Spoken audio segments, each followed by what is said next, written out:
Good afternoon. I'd like to welcome everyone attending the Planning Committee meeting today, especially those in the public gallery and anyone watching the meeting via the webcast. To the members in the public gallery, I would like to remind you that this planning meeting is being broadcast live over the internet, so there is no need for any other filming of the meeting to take place. This meeting is available to view online now and in the future. Committee members, please be aware that we are all on camera and you may be visible on screen when people around you are speaking, and please remember to speak clearly into your microphones. We welcome the use of the Welsh language at meetings. I have had no request for people to speak Welsh today, so this meeting will be conducted in English only. Please can all mobile phones and other noisy devices be put on silent. If there is an emergency alarm, please follow the green signs and go to the ground floor of the Civic Car Park. Thank you. I'm going to ask the officers now to introduce themselves, starting with Polly Ellis. Hello, I'm Polly Ellis. I'm a solicitor with the Council's Legal Department. I'm Rachel Beale from Democratic Services. Hello, I'm Richard Lewis, the Head of Planning. Claire Hall, Senior Planner, Development Management. Helen Smith, Principal Planner, Development Management. Rebecca McAndrew, Principal Planner, Development Management.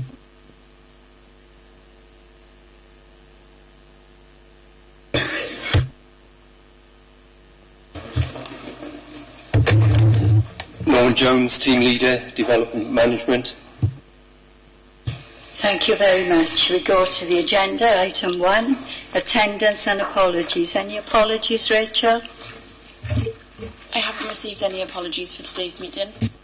Thank you. Declarations of interest, over to Polly Ellis.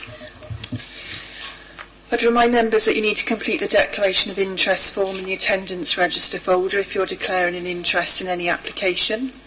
The following interests have been declared to me.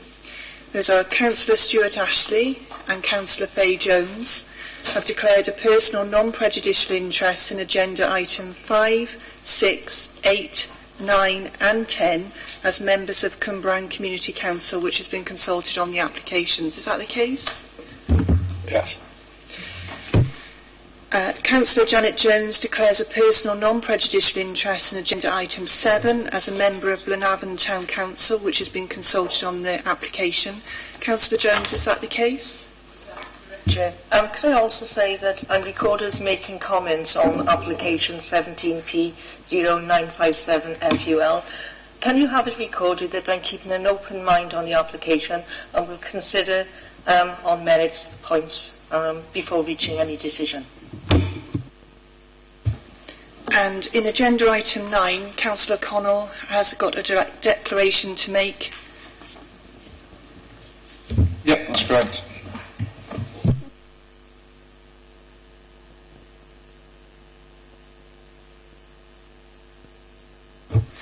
Councillor Connell has a property within the vicinity of the site and therefore he feels he has a personal non-prejudicial interest in the application. Is that the case? That's correct.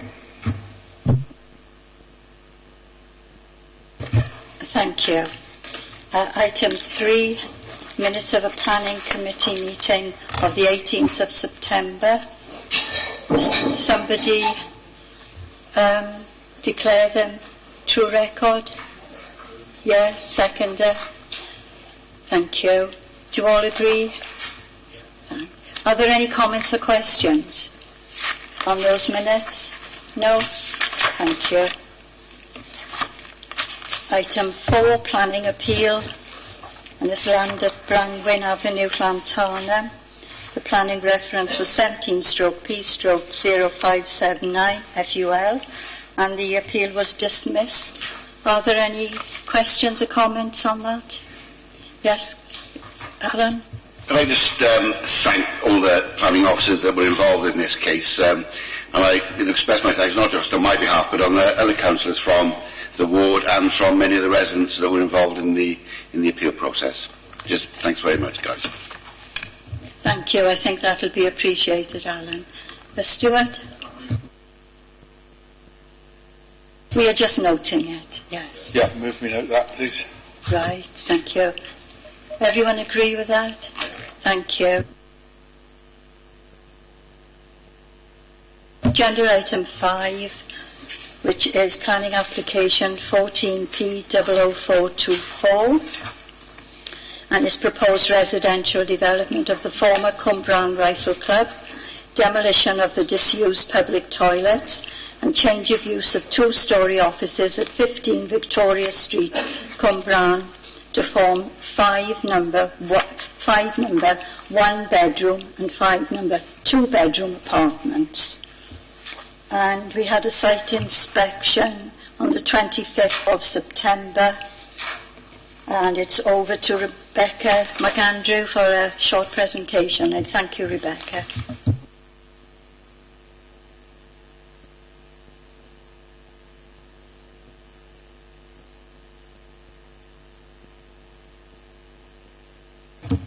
Sorry. The application's for 10 flats on this site in the centre of Old Cwmbran. Some of you visited it with us a few weeks ago, on the corner of Victoria Street and Ventnor Road.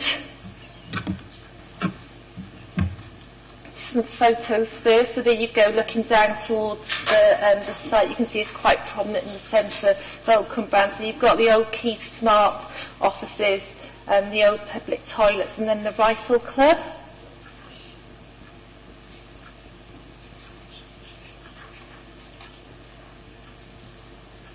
Again here there's Keith Smart offices, the toilets and the Rifle Club. So the application is a mixture of renovation and new build. So the Keith Smart offices would be renovated, the Rifle Club would be renovated, and then a new build would go in between there.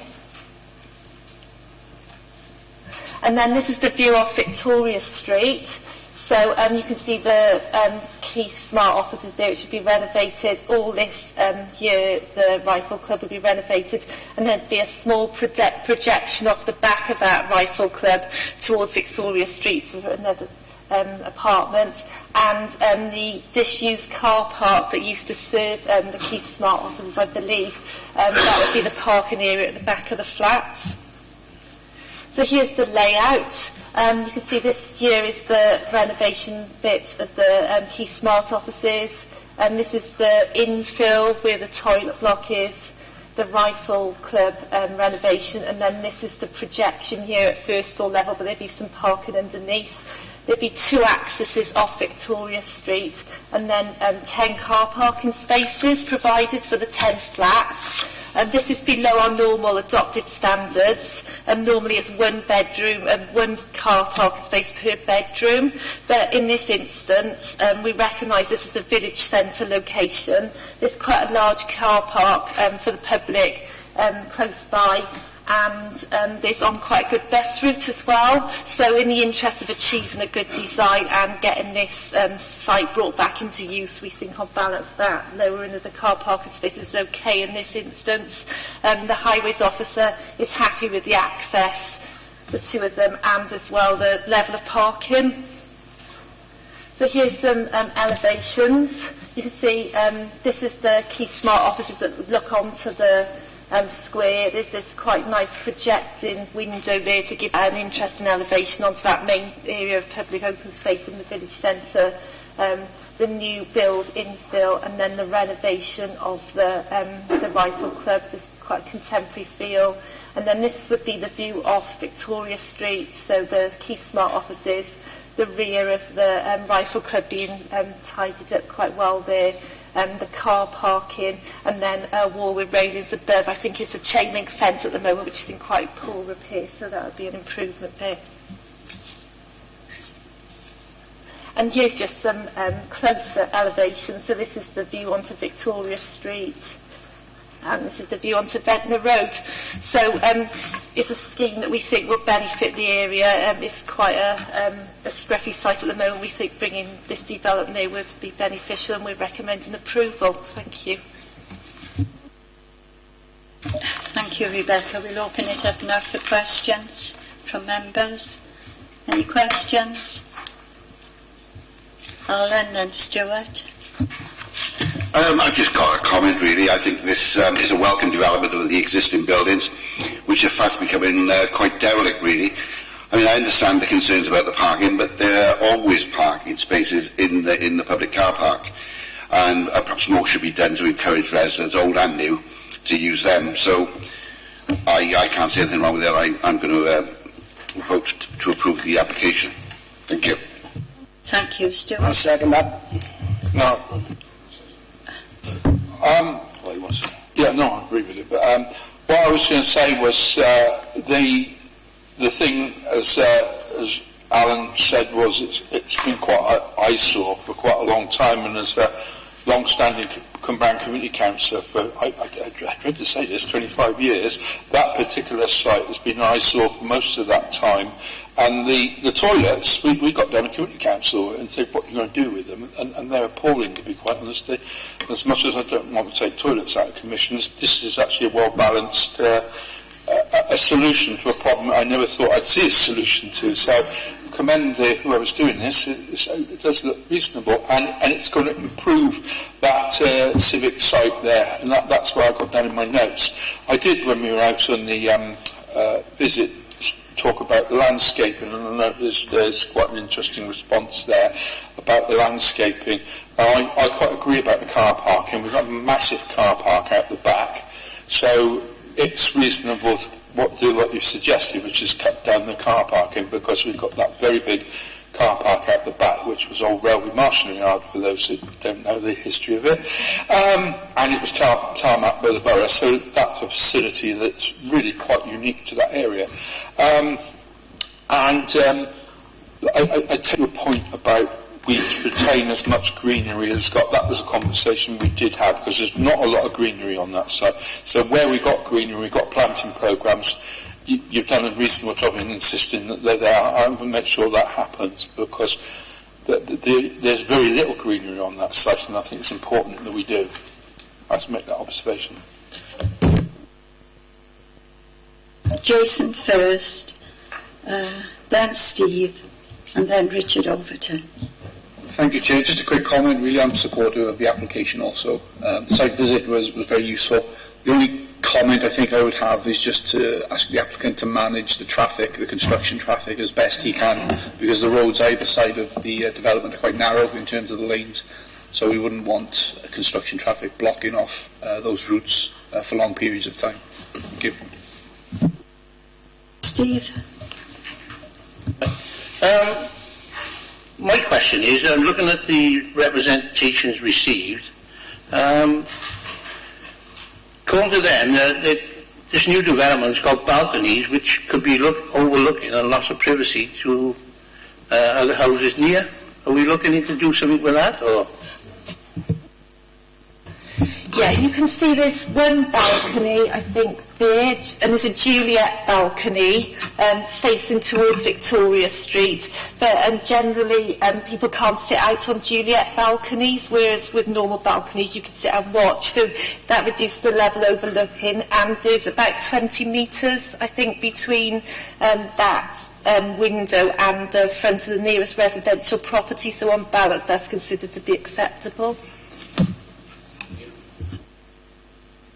Okay, Richard, and then Faye.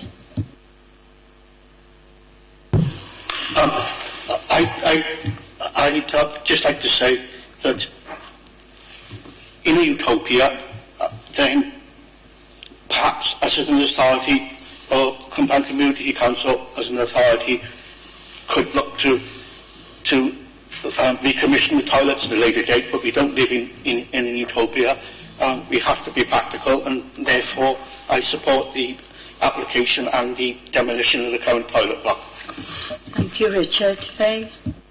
Thank you. While I support the application, I would like to make a point about the parking. There's Our Lady to the Angel School and a doctor's quite near to that site, and I know, having dropped my daughter off at Our Lady's, that there are certain times in the day when the car park gets very, very full. Thank you. Okay, Faye. Do you want to comment on that or not? Yeah, our highways officers happy with that car park being used. I take the point that there's peaks. I would hope that residents would, normally tend to be out in the day and then come home in the evening, which would be a quieter time. And also there's that one space for each flat in any case. So hopefully we could discourage car use, I guess. Keep our fingers crossed. Thank you. Right, Alan, you did move this, didn't you, in the beginning, and it was seconded. If there are no more questions, are we ready to vote for this application to be approved? 2, 3. Right, that looks unanimous. Is there anyone against? Any abstentions? No, that was unanimous. Thank you. We'll move to the next application, which is application 14/P/00449, and the proposal is for 7 detached houses on the site of former Apollo service station, and the service station is on Llantarnam Road, Llantarnam, Cwmbran. We have, Rebecca McAndrew again is going to summarise this one. Thank you, Rebecca. Thank you. Members may recall that this application originally came to committee in August of last year, and some of you attended the site visit earlier in that summer as well. And at that time, members resolved to approve the application subject to Section 106 agreement, and that involved £13,076 towards public open space, adult recreation and children's play areas, and then on top of that, a financial contribution equivalent to 30% for affordable housing. Since that time, the Section 106 for the site hasn't progressed, and then the applicant has come back and he's asked us to undertake a viability assessment on the scheme. The forward planning officers have undertaken this assessment, and they concluded that the development can support contributions of £13,000 towards the public open space, adult recreation and children's play areas, and then £57,000 towards affordable housing. So members today are being asked to approve the application again, subject to the amended Section 106 requirements of that £70,000 overall, £13,000 for the POS, etc., and £57,000 for the affordable housing. Thank you. Thank you, Rebecca.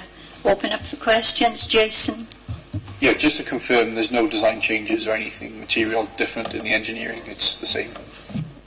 Yeah, the application is exactly the same. The only difference is the Section 106 requirement, is the affordable housing requirement has been firmed up, and the public open space one has just been slightly reduced by £76. So. Thank you, Stuart, and then Alan.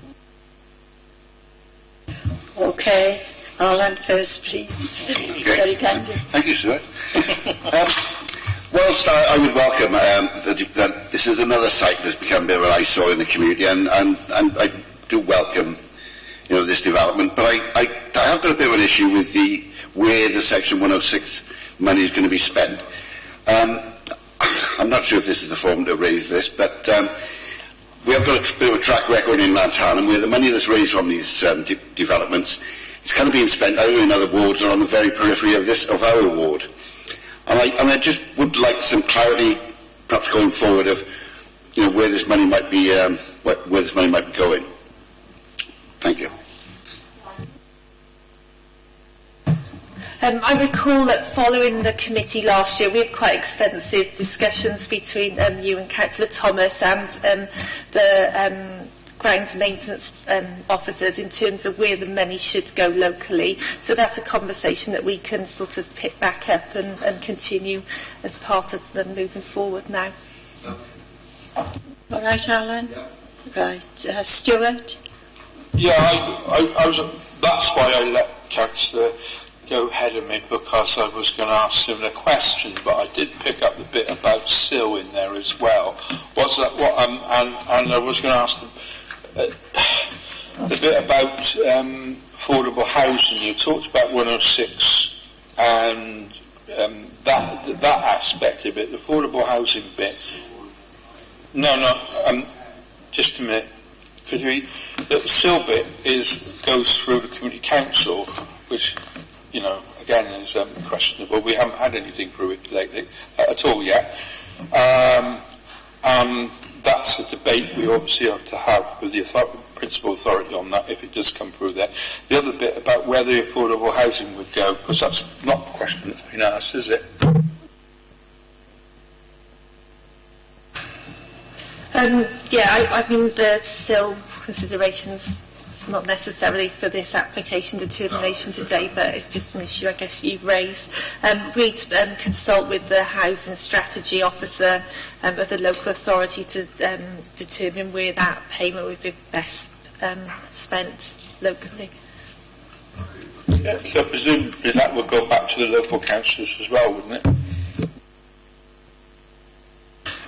We raise the money in terms of a Section 106, but that's passed to the Housing Department. They will then decide where that money is spent, but I'm not quite sure of their procedure in how they do that. But that's certainly something we can find out for you. Yeah. Steve? My question is, have we spoken to the businesses behind this development to sort out the noise and the pollution issues?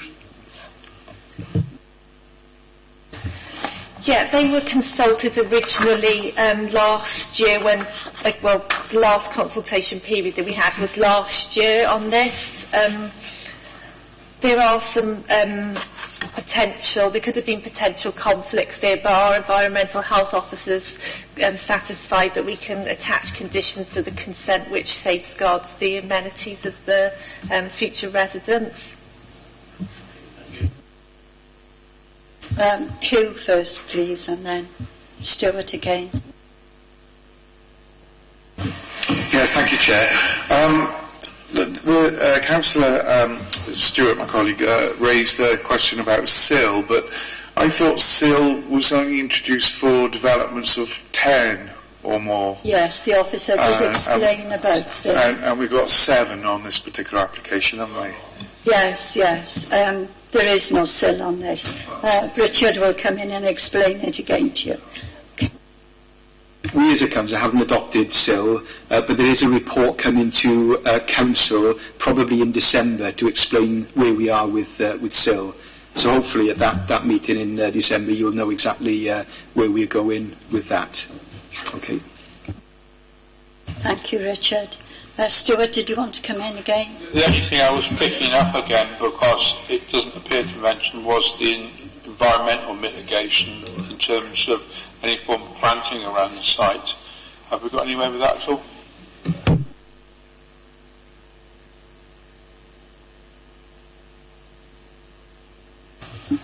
I don't know whether you could see the layout here, but there's planting there proposed at the rear boundary of the site between the factory industrial units and the application site to sort of form that barrier, the perception between the two. Right, if there are no more questions. Can I propose recommendations with conditions? Thank you. It's been proposed. Is there a seconder? Right, it's been proposed and seconded to go with the recommendation. Those for the recommendation? That looks unanimous. Anyone against? Abstentions? No, that's unanimous. The application has been approved. We go on to agenda item 7, which is application 17/P/0957 FUL. And the proposal is for construction of detached two-storey dwelling and detached double garage with associated access, and it's at the stables, Lanover Road, Blaenavon, Torfaen. And Norman Jones is going to take us through this. Thank you, Norman. Thank you, Chair.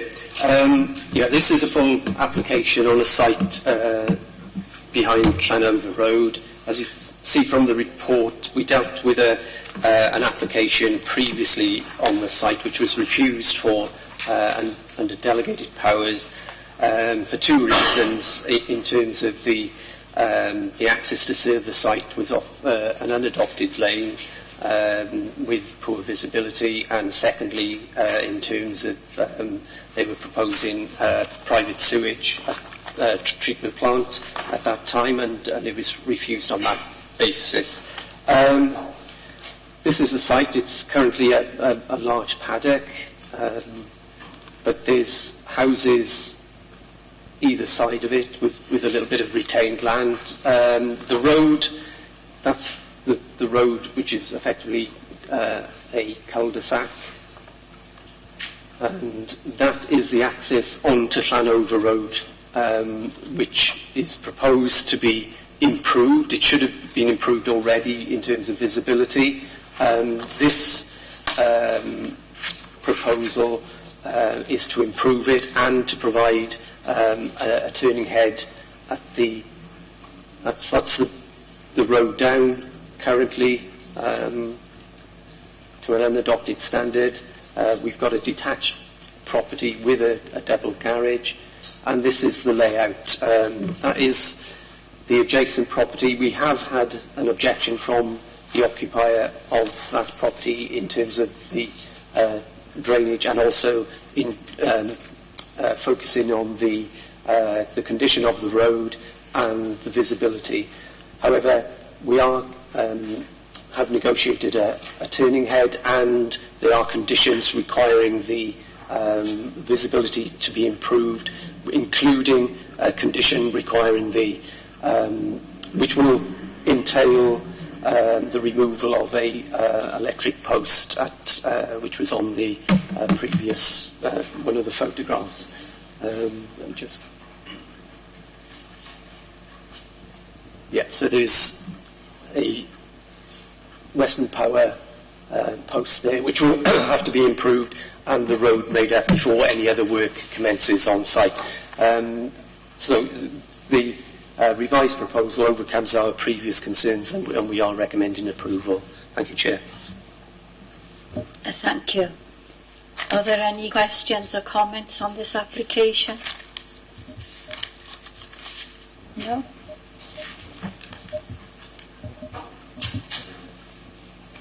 Right. Anybody want to? Jerome? Have you put your mic on? So, recommend officers' approval, subject to conditions, of course. Yes. Is there a seconder for that?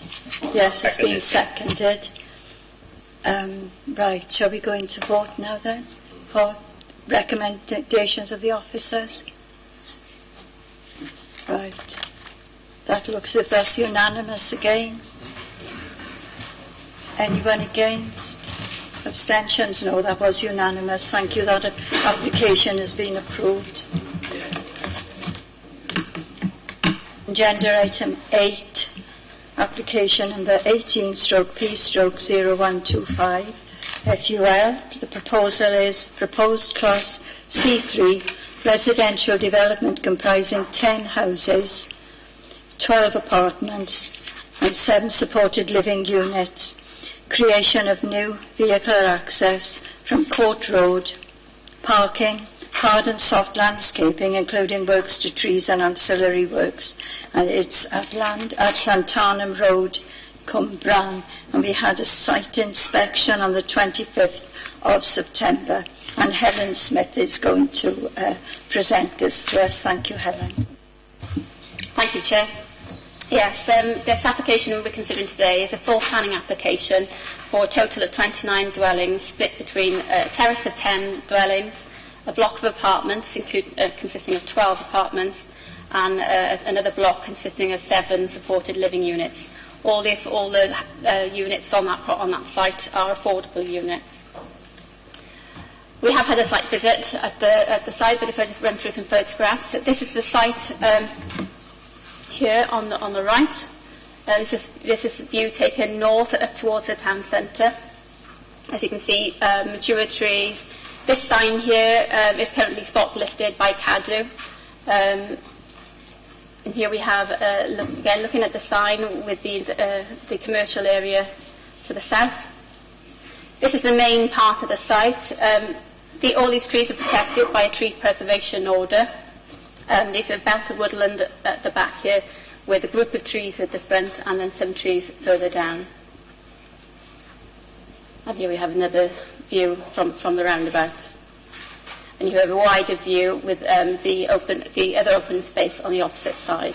Both of these sites are allocated as important urban open spaces within the local development plan. Here we have, this is the amended scheme. When the application originally was submitted, one of the proposals was to have a block of apartments on the frontage of the site here, resulting in the removal of the trees and the spot-listed sign. Following negotiations with the applicant, we were concerned about the impact on the important urban open space. A reduced scheme has been submitted. Originally there were 34 dwellings, now they've gone down to 29. All of the buildings have been now located on the other side of the new access road to be constructed off Court Road.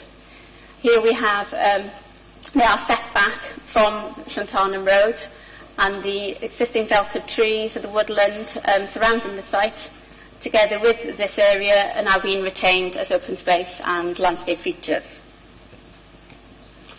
As part of the proposal, a landscaping scheme is proposed. The main elements are planting of a boulevard of trees along Llantarnam Road to enhance the landscape features of the site, and also to tie it in with the remainder of Llantarnam Road and the mature trees further down. Here we have, this is the block of apartments, 3-storey in height. They are in front of the woodland, but a survey has been done to assess the impact on the woodland and the trees, and there are sufficient spaces between the rear of the properties and the woodland. Here we have a row of terrace properties, 2-bedroom dwellings. They are slightly raised, and the car parking will be towards the front of these units. And this is a supported living unit. The site will be run and occupied by Mellin Homes. And here we have another image showing just a different angle of the proposed development. Thank you. Thank you, Helen. Questions? Jason, then Steve. Thank you, Chair. I broadly welcome this development. I think it's much needed. My question relates to drainage and flooding. We'll have seen this week a little bit of water in some of the developments has caused flooding in various parts. What mitigating strategies has the developer put in to make sure that the brook that runs behind the development doesn't flood into the site and subsequently onto Llantarnam Road? Thank you, Helen. Yes, the site's not in a flood zone. There is the brook at the rear of the site, but it's not in a Zone C flood zone, so the development's acceptable in principle in terms of flooding issues. Our drainage office has been consulted, and a drainage strategy has been prepared for the site, setting out sustainable urban drainage for the scheme. No detailed drainage scheme is proposed at this stage, but we have proposed conditions so that we can control the full details to ensure that surface water is contained within the site and discharged appropriately. Okay, Jason? Yeah, just to confirm, you as a planning officer are content that the drainage plan proposed is acceptable for this development? Our drainage officers advise us that the drainage strategy they're proposing is acceptable. They do still now have to do more work to work up a detailed scheme, so they have to submit that to us for approval before they commence development. And we consult our drainage officer for their expert drainage advice, together with Welsh Water as well on those. So the strategy for the site is acceptable according to our drainage officer. The developers now have to work up a detailed scheme in accordance with that strategy, which we can, we have to approve or refuse as part of discharge conditions. Thank you. Steve, then Stuart. My question is, on page 106, you've got the assessment and conclusion. There seems to be a list of 6 individual things that need to be addressed before we actually look at this. And these are quite, big processes on these 6 lists. So what are we doing to address that?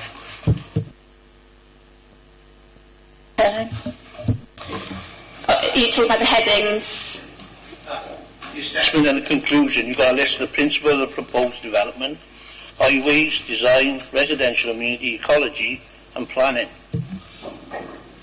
Yes, if you those are the headings which we have to assess the application on, and if you read further down the report, I've split them into those headings. So just below then you have the issue of the principle of proposed development, where we've discussed its allocation as an important urban open space.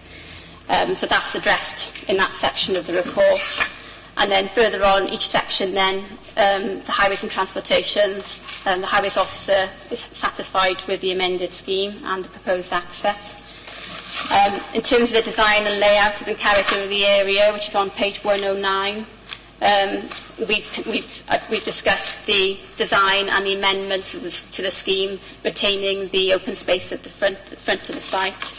And then again, we discussed residential amenity in relation to noise and environmental health officers' request for a condition. And obviously the ecology considerations of the site in terms of mitigation, and that's on page 111. That's where we've set out the mitigation measures proposed. And then the report goes on to the section 106 obligations. So that list is the headings for the report where the issues are discussed. And the only reason I raised that, because on the initial responses of all these offers, it was very negative. And all of a sudden it's completely changed. There seems to be a lot of work gone in to get to them positives. That's what I'm trying to get at. So if you'd like to answer, yeah. Yeah, so the first scheme that came in, we had concerns in terms of the impact on the landscape and the area of open space. So we as officers had extensive discussions with the applicant to try and overcome those issues to enable development, but whilst protecting that important open space. So this is the actual amended scheme now that we're considering. The applicant amended it throughout the process of the planning application. And so whilst the initial comments were negative, when we reconsulted on the amended scheme, the amendments overcame their concerns. Right, thank you. Stuart and then Janet. The important thing about this site, the important factor about this site is the fact you've got a road going down through the middle of it. So you've got an important urban space from an ecology point of view, and you've got pressures on it to be housing site. Now, I'm looking at that site, and I went and looked at it the other day on the planning visit, and I can see that there are pressures on that site. It's not the site on the other side of the road is something that we wouldn't want to be building on at all. This site is special. We're looking at putting special accommodation on here anyway, and the problem I see, and I'm asking a question on this, is that one problem, we've got a site of special urban open space, we've got trees on it, and we've got a stream there, and we're trying to shoehorn in, from a layman's point of view, and from an ecologist's point of view, onto a site that has, from what I can see, some amphibians, lizards, reptiles, etc. You've got stream and trees, stuff that's quite important from an ecology point of view. Buildings, now can we do it? That's the question. And it seems once you all sat down and had to think about it, you can, and I think I can go along with that as an ecologist. The point is, this is a question we have to ask ourselves, is it, having gone in other places around Cwmbran, and where we've had people develop things and have problems, hedges are the one that we've had problems with in the past, if we set this plan, can we protect what elements of that landscape are important? Now, that's the question I have to ask on this, because I think it's important that we have that landscape, which to some people is just a bit of landscape that go round where they don't look at the mind. Bearing in mind that last week we had a report back on climate change, we've got the Wellbeing of Future Generations Act and stuff like that, and I'm going to be pointing this out at the planning meeting because we've got to the point now where we haven't got a lot to do with this stuff. This site, we've also got to make provision for housing, so we've got to balance those two things. Now, I'm quite happy to support this if I'm convinced that this can be done, and I'm bearing in mind what this housing is all about. So could you sort of allay me on this one, please? It's a difficult order, I know. Please. I'll try. Yes, going back to the impact on the open space is critical in terms of the principle of development, as it's identified as an important urban open space in the local development plan. Policy CEF4 sets out the criteria where you consider such applications, and one of the criteria is that development can be proposed if the integrity of that allocation is maintained. This is an unusual situation. Although it's allocated as an area of open space, it's in private ownership. So what we've done is we've looked at the what are the main features of this site. It's not used as open space by the public because it's in private ownership. So we concluded that the main value of that site is its visual value and its landscape features and ecological value. Now the landscape features are predominantly the protected trees on the site, which is why this scheme came forward, to retain those protected trees. Not only have we secured the retention of them, but at the moment they're currently unmanaged and many of the trees are in poor condition, and over time this will just worsen and the landscape features we have on that site will be devalued. So we've secured, as part of this planning application, a long-term management plan for those trees to maintain and improve the health of those features for the site for the future and for the occupiers, plus also the residents of the area. So, we have concluded, given the assessment on what the value of that open space is, which was the landscape features of the site, we concluded that it complied with that policy CF4 in that it maintained the integrity in terms of the improvements that we've got. In terms of the ecology, the main ecology part of the site is the grasslands.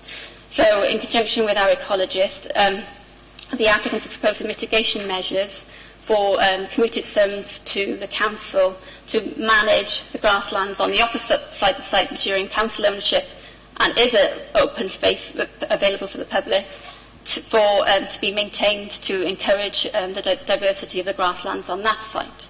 The ecologist is happy with that on-site and off-site mitigation, as some of the grasslands around this area here are being retained.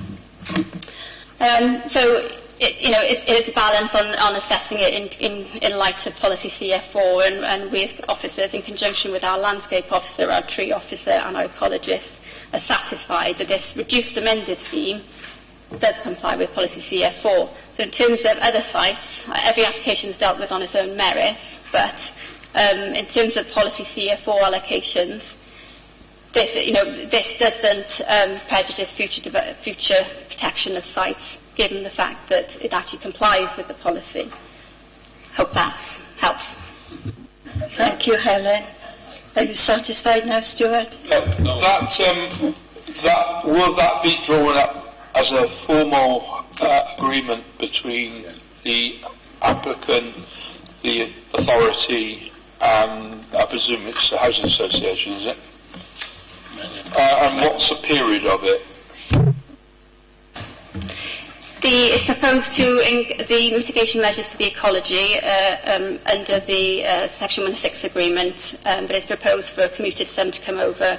I haven't got the exact time. Bear with me a second. The length of time.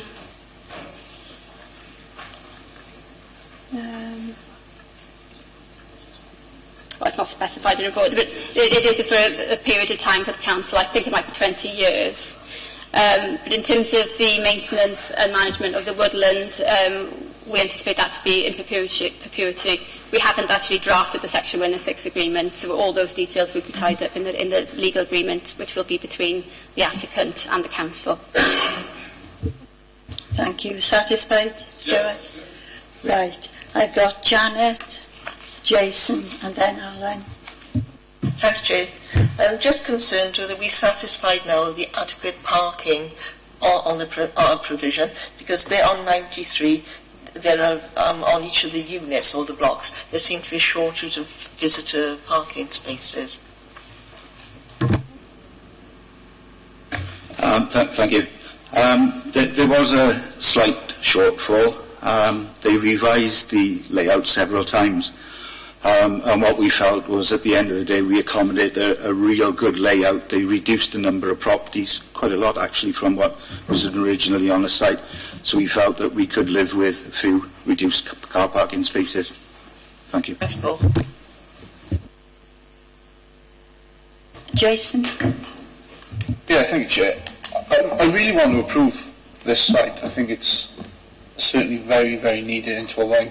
It's a good use of the land. My impression, and it is an impression, and I'm open to be convinced, is that it's just not ready to come to committee yet. There seems to be a few outstanding issues, such as the drainage, such as the agreement that you just talked about on the ecology side. And I'd like to see those a bit more nailed down, I guess, before I can probably give it approval. Could you maybe try and convince me that I'm completely wrong? Thank you. Ellen? Yes, this is not. This is a normal procedure. We get the planning application, especially a full planning application, and the majority of the details are there, and the critical details. It's not unusual for a detailed drainage scheme to be required by a planning condition, but the wording of that condition is they have to discharge that condition before they commence development. The reason for that is often they get a strategy drawn up as part of the planning application and the plans, but they then have to go, once they've got planning permission, the developers have to go away and do a lot of detailed engineering drawings which are not necessarily relevant for the planning side of things. And often that may impact on some of the drainage schemes, so it's not worth them setting out a detailed drainage scheme at this stage. But we do have control of it, and actually it's very frequently done. In terms of the Section 106 agreement, we don't start working that up in terms of instructing legal to carry out those works until there's a resolution to approve. Otherwise, if it's refused the planning committee, there could be a lot of aborted work by the council's legal department. But which is why the recommendation is approve subject to the Section 106 agreement. No, great answer. Thank you very much. Right, you're satisfied? Yes, yeah. Right, we've got Alan and then Stuart. Yeah, my question is basically about highway safety. I mean, Lantern Road is a very busy road, and crossing from that side of the road to the other can be a bit of a tortuous thing. So I just wondered if consideration has been given to put some kind of crossing point in. It doesn't have to be a traffic controlled one, just kind of a pedestrian refuge with a couple of drop curbs would have sufficed. And I'm not seeing that in this report. Thank you, Chair. The main crossing point of this particular section of carriageway would be on the refuge islands that you see on the splitter island on the roundabout position. So that there are a number of footways out onto Lantern Road from the particular site, but the main crossing point would be at the splitter island, which is that's the one there. Thank you, Chair. Thank you. Can I just come back on that? I mean, my experience is it's fine on the roundabout entry. You can generally cross there because people who are queuing will just let you pass. On the exit, however, you take your life in your hands sometimes because the traffic wants to just speed away from the roundabout. And I don't think that's satisfactory, to be honest. Come in again? No, right. Stuart and... I was reading back here again. There was some suggestion. I mean, I hear what you say about the method, the 20-year, etc., etc. There was some suggestion in here, if I've got it right, that the applicant would get their ecologist to look at plan in terms of this site. Am I reading that right?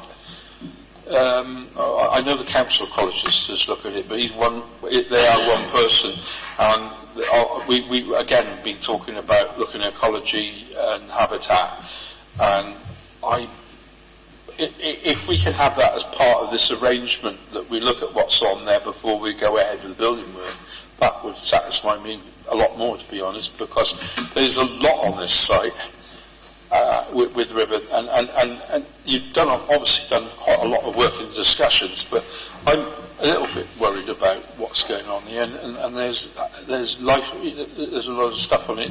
You go back around the 111, page 111 on there, stuff that's been talked about on there. If we take the stuff off, you can't put it back on again. I know we've talked about trees, but there's a lot of other stuff in that habitat. Answer that, Helen. Thank you. Yes, it mainly relates to the grasslands of the site, and basically the developer has done an ecology survey of the site, and it identifies the grasslands. It is actually identified as a site of important nature conservation as well. So in conjunction with our ecologists, their ecologists have been discussing the appropriate mitigation measures. They have done an assessment of the area involved in terms of the grassland.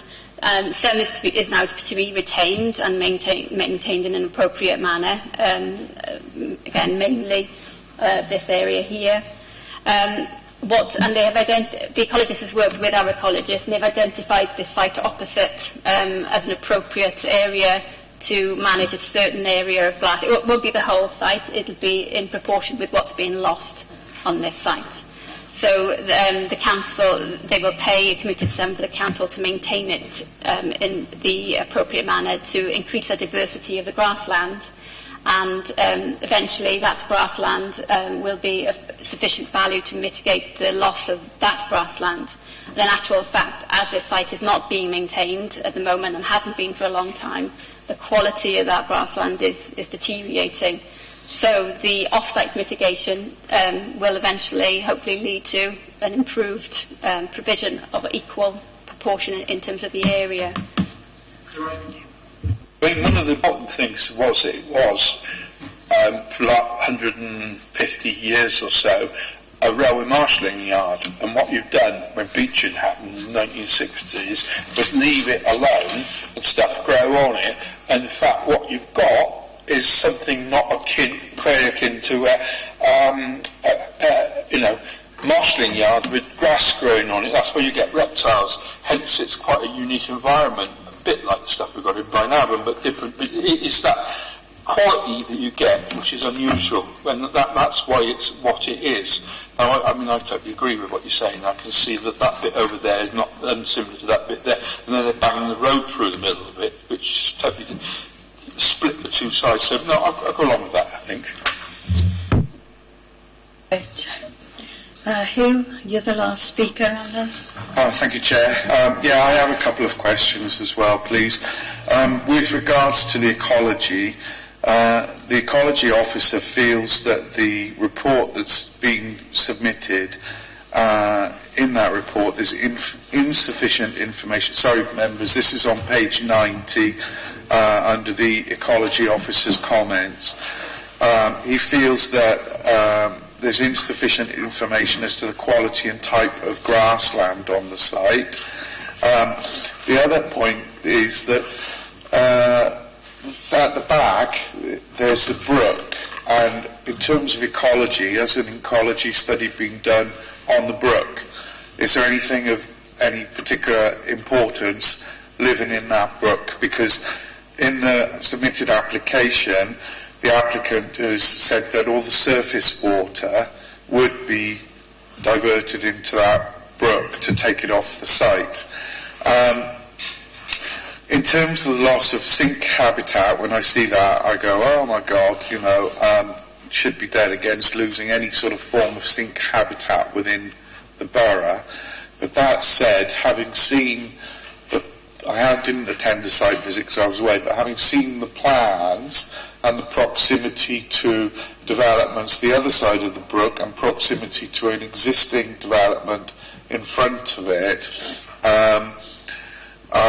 It feels to me that we're not losing such a valuable element of open space. Although it's designated an open space, as you said, it's privately owned, but there's not open space surrounding it, particularly. There's the connecting corridor is mainly the trees, and those will be retained under the application. Coming on to the ecology, though, the mitigation strategy, the wording says a commuted sum of 4,785.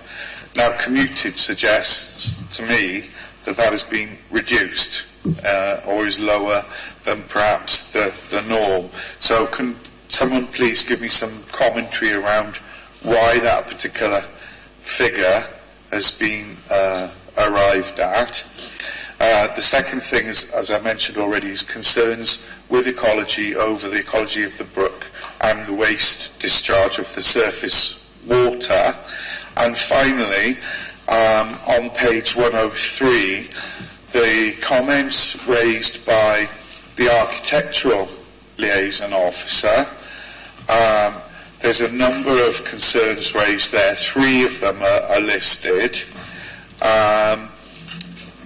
One is that the site with the existing application could be susceptible for the potential for fly tipping.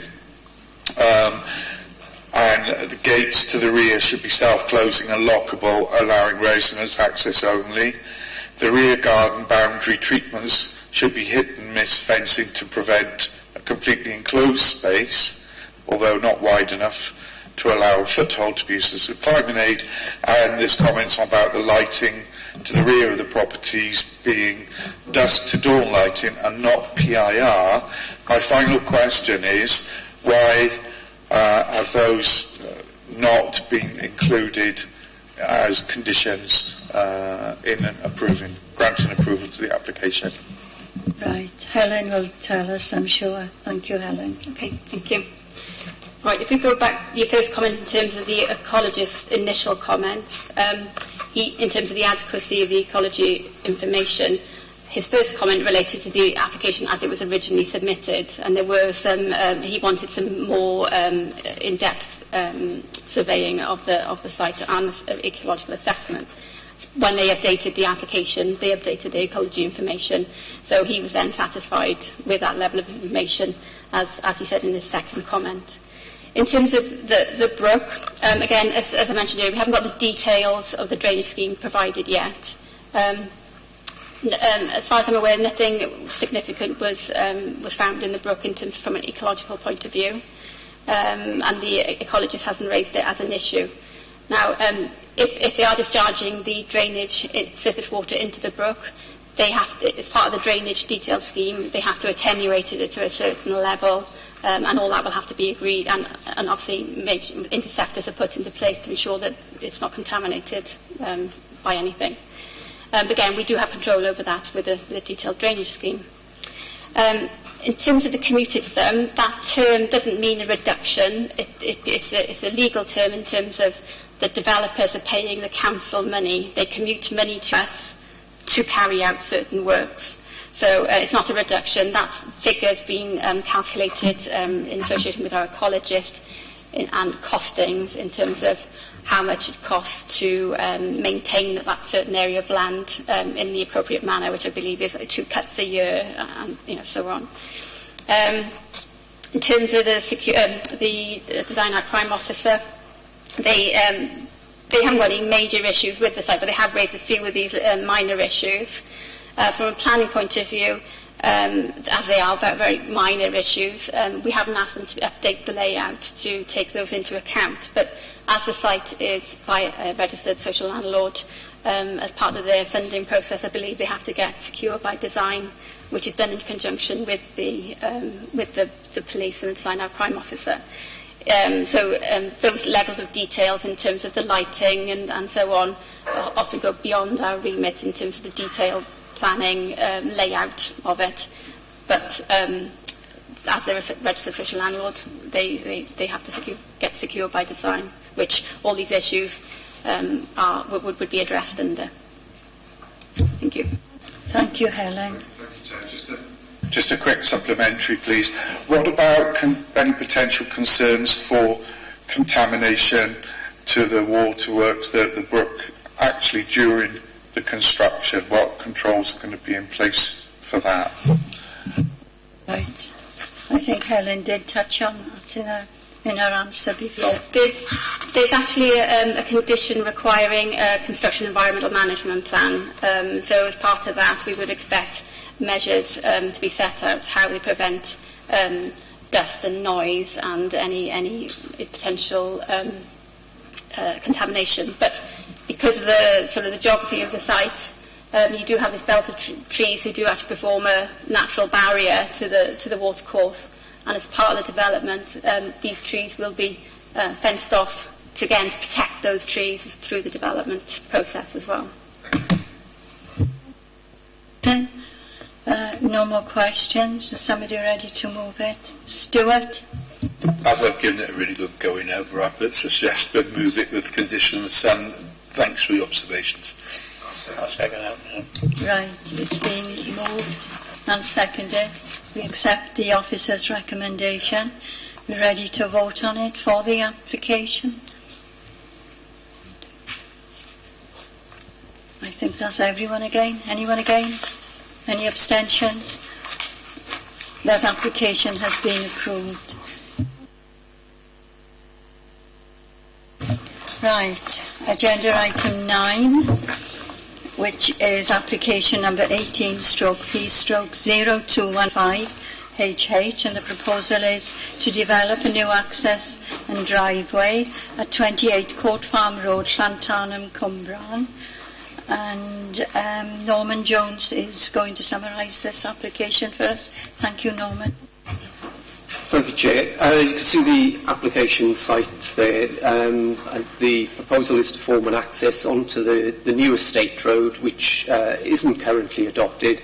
And it basically will provide a driveway into this property at Court Farm Road, which currently doesn't have a vehicular access, and it doesn't have any way of achieving vehicular access, as there is an adjacent garden in front of it. If I show photographs, the access will be roughly in this position.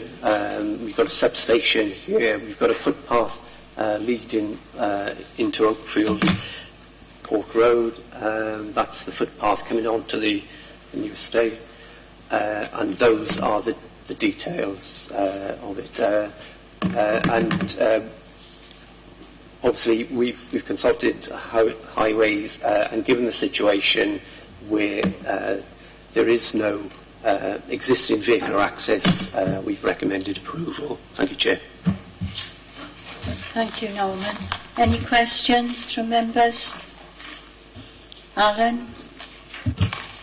Having read the report, whilst I have every sympathy for the people down there with the parking problems, particularly during the period of the school run, I find no compelling reason why we should oppose this application whatsoever.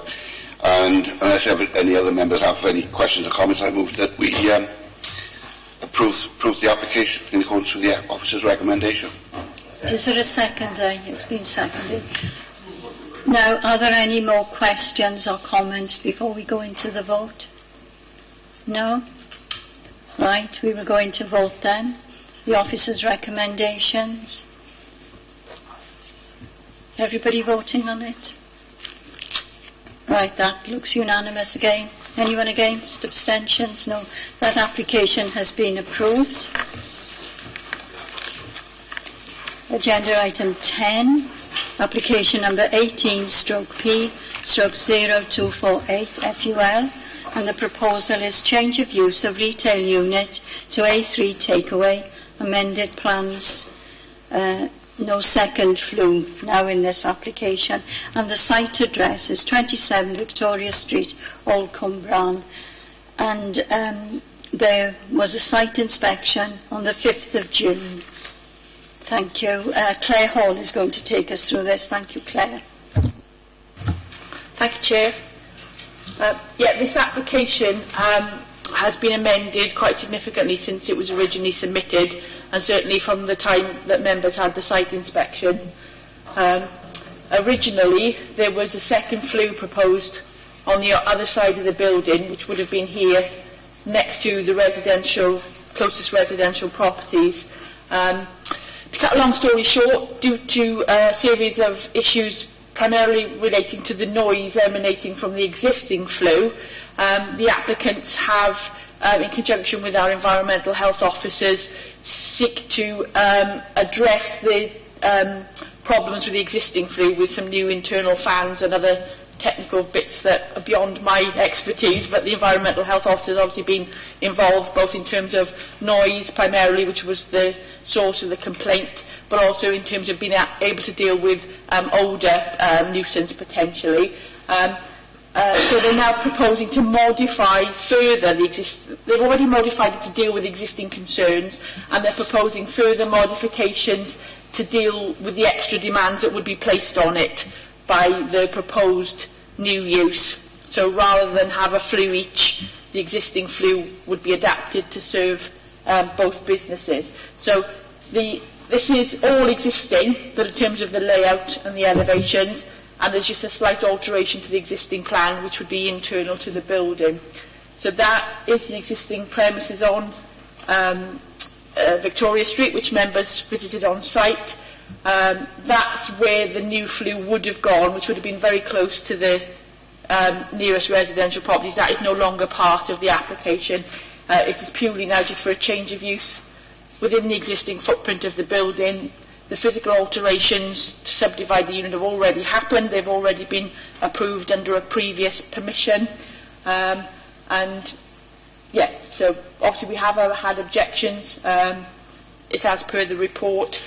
The critical issue for me, from an officer's point of view, is the previous permissions that have already been granted and how that affects how you assess the current application that's now before you.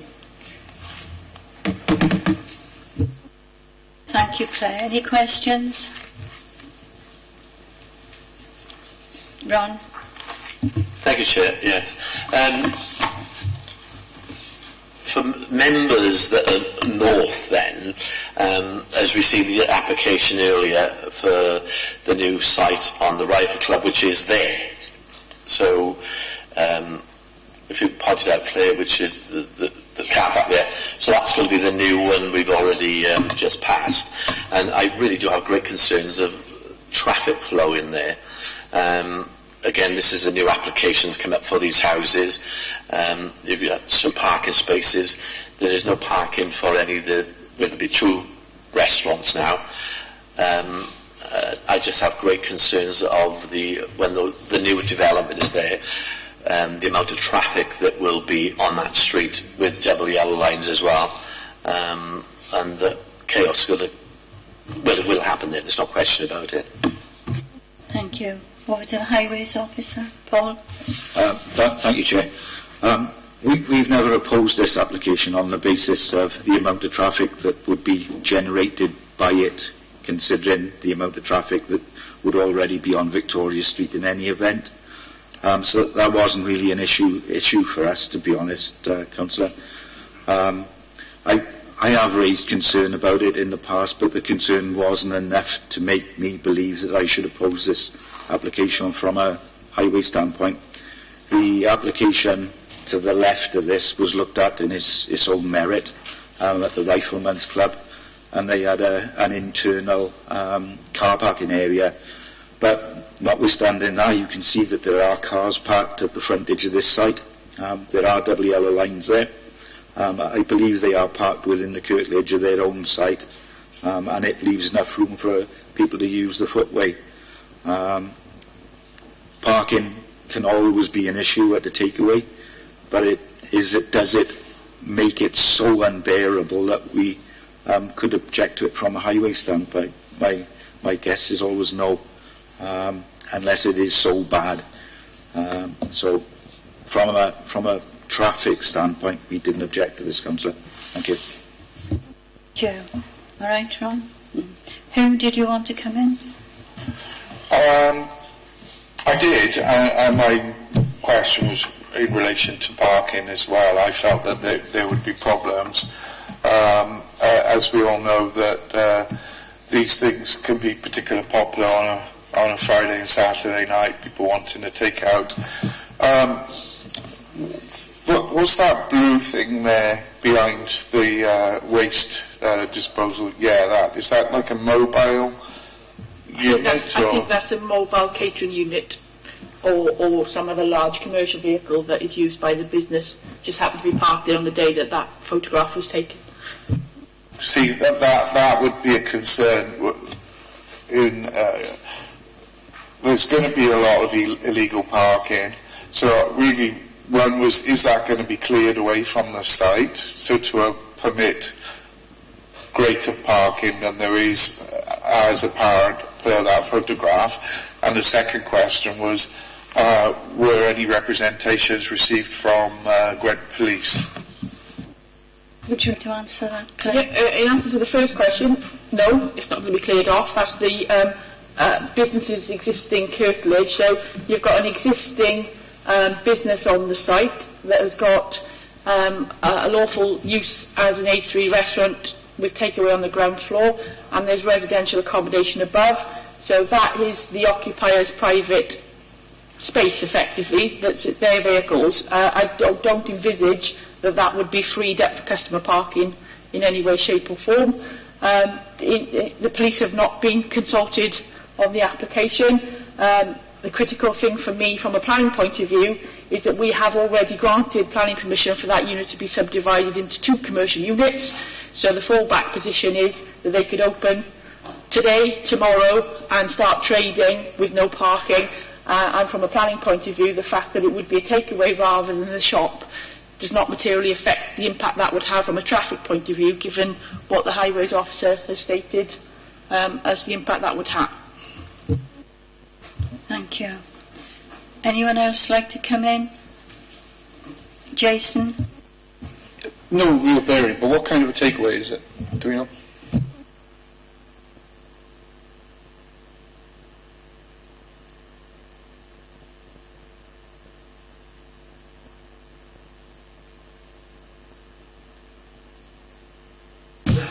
Happy days, thank you.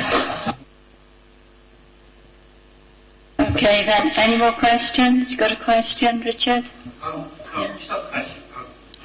Sorry, it's not a question, Madam Chairman.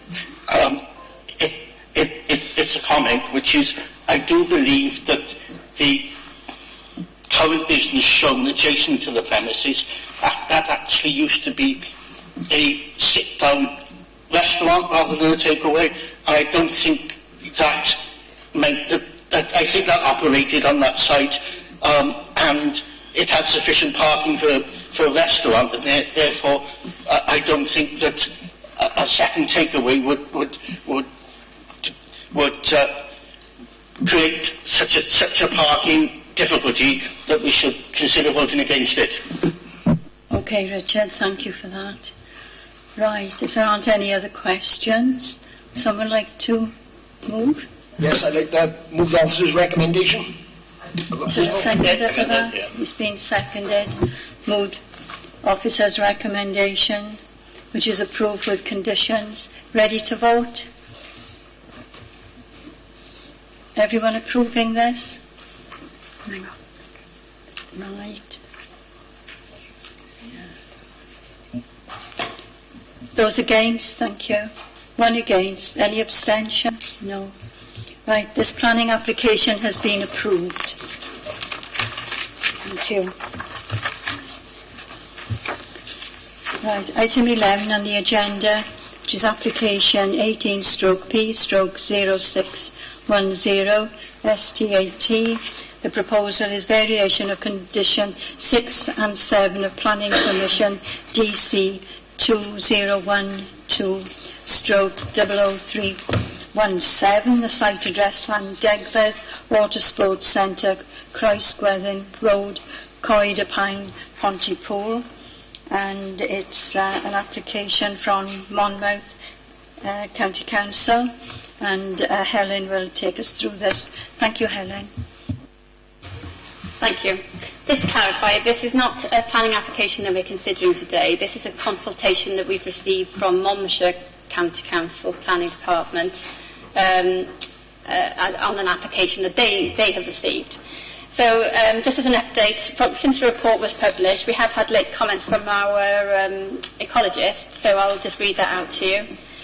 This is primarily a matter for Monmouthshire County Council and Natural Resources Wales as statutory body dealing with SSSIs. I am concerned that no updated ecological impact assessment has been submitted with this application. Without this assessment, it's impossible to make a judgment on the ecological impact of the proposal. So, just as a bit of a background, Monmouthshire Planning Department granted planning permission for a water sports centre in this location here. Our county borough boundary is approximately here in the middle of the reservoir. Attached to that original planning permission were two conditions limiting the use of that water sports centre just purely for the water sports and Welsh Waters uses, and also there was a time limit attached preventing any late night use. The application the Monmouthshire Council have now received is to vary those conditions to enable other functions and events to take place. So they propose to remove the condition required in relation to the time limit and also remove the restriction in terms of the use only being required in connection with the existing water sports centre. Welsh Water put a statement in saying they do envisage the occasional wedding, some exhibitions and some meetings, primarily by Welsh Water, but they would also hire it out to the community.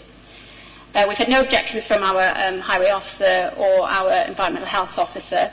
We have had a representation from a resident who actually lives within the Torfaen borough, setting out their concerns in relation to late night noise, the impact on the SSSI in terms of any late night noise activity and lighting, and also traffic generation through the narrow lanes. We've advised that resident to actually make representations themselves directly to Monmouthshire Planning Department, which I believe they have. We propose, Community Council have also raised concerns of similar effect of the local resident. We propose to respond to the consultation, setting out no objections be raised, subject to the ecologist's comments in relation to the updated ecological assessment. But we would also forward them the Community Council's comments so they have those on file. I have been in communication with the planning officer at Monmouthshire who's dealing with the application, and they've advised that they have consulted their ecologist and NRW and they are awaiting their responses. Thank you. Thank you, Helen. Richard and then Stuart.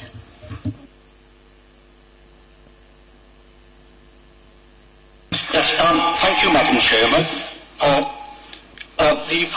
The report states there have been no objections other than the resident, and I find that surprising because on the 24th of September, Councillor Jones and I received an email from our police community support officer. Councillor Mills was on holiday at the time, so would not have responded to this. Excuse me, she's sitting herself down. But Councillor Jones submitted the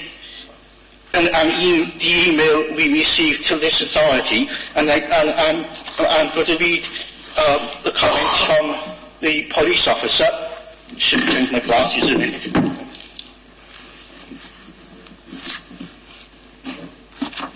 The police officer stated, as the local officers, we are concerned about the alcohol being served at this location, because if anyone walks off and into the road, there could be a nasty accident due to the building's location and the fact there is very poor lighting in this area. Then we have the added danger of people potentially jumping into the reservoir itself. So that is the submission from the police officer. Also, of course,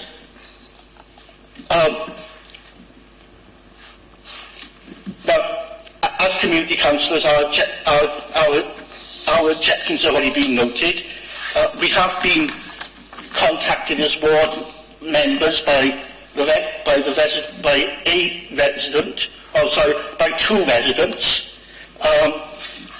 They have expressed concerns, as the planning officer has stated, about the increased traffic on what is only a country lane, and they have also expressed concerns of light pollution, that those in the area of Slevard closest to the reservoir have expressed concerns about light and noise pollution if the removal of these conditions is granted permission and the facility is open into the hours of darkness, open until unlicensed at 11 o'clock at night. So those concerns have been expressed to the planning officer by a resident and to ourselves by that resident, or I assume that resident, and another resident. So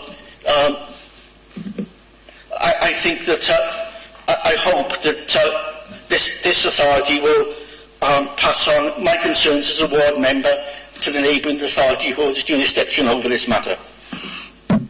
Right, Helen, can you answer that, please? Yes, thank you. Just to clarify, when I said no objections, I meant no objections to our consultation on the consultation. And I know that Monmouthshire Council have had a lot of objections from their consultations process, so there's a bit of confusion there. But we've done minimal consultations because we are just a consultee. We're not the decision maker in this process. So the police comments, they would have gone directly to Monmouthshire County Council and the licensing team. So they when they come to make a decision, they will be the ones weighing up all those comments, including comments that we submit and any residents. Thank you. Right, thank you, Helen. Stuart and then Hugh. I believe in our area it's actually it's a conservation area, and that's why Steve Williams is concerned about it. When does the actual consultation finish? Is it before the next planning meeting? I then have further questions. Can you answer that? I believe so, yes. I've spoken to the officer and they're not ready to make a recommendation yet. But I think she was hoping to take it to the next available planning committee, which was the end of October, so we are probably out of time the consultation for it if you needed it to go back to the next planning committee. We risk not having the time to submit our comments. This has rather left us in a quandary because I somewhat agree with Richard on this, because at the end of the day there's the issue about the licensing and the open hours of the centre. There's also the issue about after dark use of the centre. Now, I mean, if it was just for observation, because it's probably the darkest area we've got of the borough that's accessible unless you want to go up a mountain, and if you want to go there for bird observations, it might be a different thing, but we're talking about use of alcohol and a cafe, we're not being left enough time here to consult properly. I'm rather disturbed by this, to be quite honest, because for Steve to consult with the rest of us around here, this planning committee, and the residents of Torvine who use this, I think this is not very good, really, to be honest. It's the first time I've heard about this, other than what's on. So that's an observation they make. Plus the fact that biodiversity, etc., out there is first class. There's lots of people around here who take photographs of things out there, and from that point of view, I think it's very alarming. We need to be able to consult further, certainly with our ecologists and groups that represent us, like Friends of the Earth, people like that. I just think this is not good enough. Do you want to answer that, Helen? Yes, thank you, Chair. In terms of consultations, as it's not a planning application submitted to us, we don't go to the full extent of consultations like we would do if we were determining the application. The council's ecologist, I've had a brief discussion with him, and he has said that the whole of the reservoir is a triple SI, and mainly for the wintering birds. So in terms of the lighting, he wasn't too concerned with the lighting because of the lighting will be required in the winter, and the wintering birds are only here at certain times of the year. So I do appreciate what you're saying, but whilst our recommendation is no objection, if the committee feel they want to add any extra comments for us to include in our consultation response, we can certainly do that. I do at the point that it is a triple SSI, I get too many S's in there, but and part of it is in Torvine. It's one of the most important ones we've got in the whole of the place. Now that I do find alarming, that although they're the principal consultee, part of that reservoir is in Torvine. And as such, I think we need to make the point that it's extending the brief of that centre much further out than what I think we understood it. If it was in the daytime, I can understand that. Now, normally I would not object to social things. There's a pub not that far from there as well, but it doesn't affect the reservoir. Is there anything you want to add? No. This was brought before Pontypool Community Council, and the observations were sent in to Monmouth. So there was consultation other than this committee. What was your observations, Chair, please? Well, I didn't have observations, but the ward members in New Inn had observations, and they were sent in to Monmouth County Council. Okay, well, I'm content to leave it that way because they're obviously fairly firmly expressed. Because it is within the Pontypool area, not Cwmbran. That's probably why Cwmbran Community Council weren't consulted, if you know what I mean. It's Pontypool area. I'm taking it as a Torvine matter, rather. Yes, I know it's a Torvine matter, but we usually go area by area, don't we, for the community councils. Who you'd like to come in? Yeah, thank you, Chair. As the planning officer advised us, as elected members here, we're only being asked to note that we've received the report. We are not actually voting on any planning approval or recommendations other than to note the report, because the boundary is in the middle of the reservoir and it actually falls within Monmouthshire County Council. So I'm assuming, therefore, that the Condition 6 and Condition 7 that were attached to the original application for use as a water sports centre would have been put in place by Monmouthshire County Council and not by us here in Torvine. So whatever our views are on this, all we're being asked really is to note the report. And the only thing I would say, as per the comments raised by Richard, my colleague here, was could we note, members please note the report, but could we please ensure that any comments or representations received either from ward members, community councils or members of the public will be forwarded on to Monmouthshire County Council as part of the consultation process. Richard will come in and explain it to you now. Our part we play in this. Yeah, just to try and clarify, it's a consultation from another authority. We have to respond. So this is our recommendation for the members or this council to respond in a way that we are saying there's no objections to the application. If members take a different view, then you can take a different view, and we will pass on those comments to Monmouth as part of that formal consultation.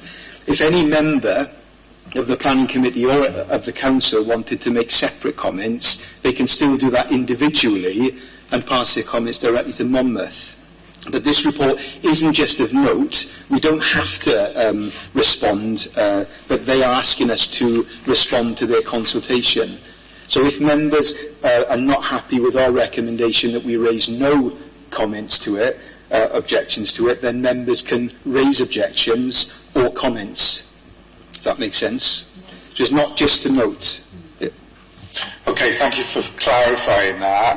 In that case, I'd like to move a motion to not just note the report, but to be able to pass on comments and objections back to Monmouthshire, the representations that we've received here in Torfaen, to feed those back to Monmouthshire as part of their consultation process. Right, we have to put the comments... We need to know what they are. Yes, the officers need to know what the comments are. You've come in, Stuart? You want... Right, but we need to know what the comments are. It's basically what the ward members have obviously got views. Yeah, it's the ward members and your council, whatever you raise. That seems the obvious way to go.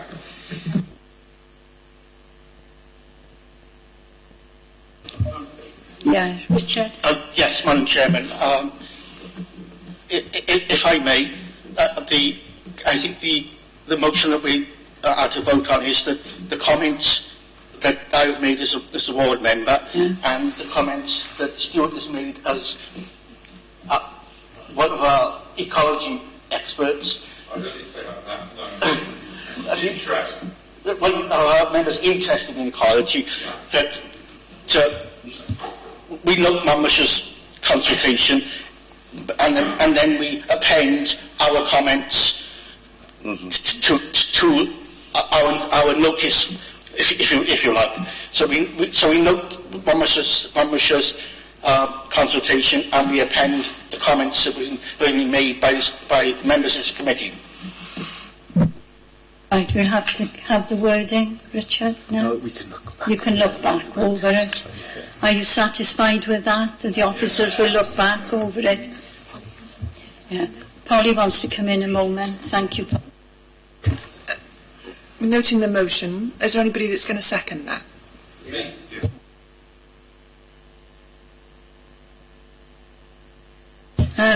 Right. So our officers are okay for us to proceed, and the comments that have been made will be passed on to Monmouth County Council. Yeah. Yes. Okay, then we'll vote on the motion. Yes, that's unanimous. And your comments now will be passed to Monmouth County Council. Okay, then. Thank you, Madam Chairman. Thank you, Richard. And that concludes the meeting. And I thank you all for your contributions. And I close the meeting. Sorry.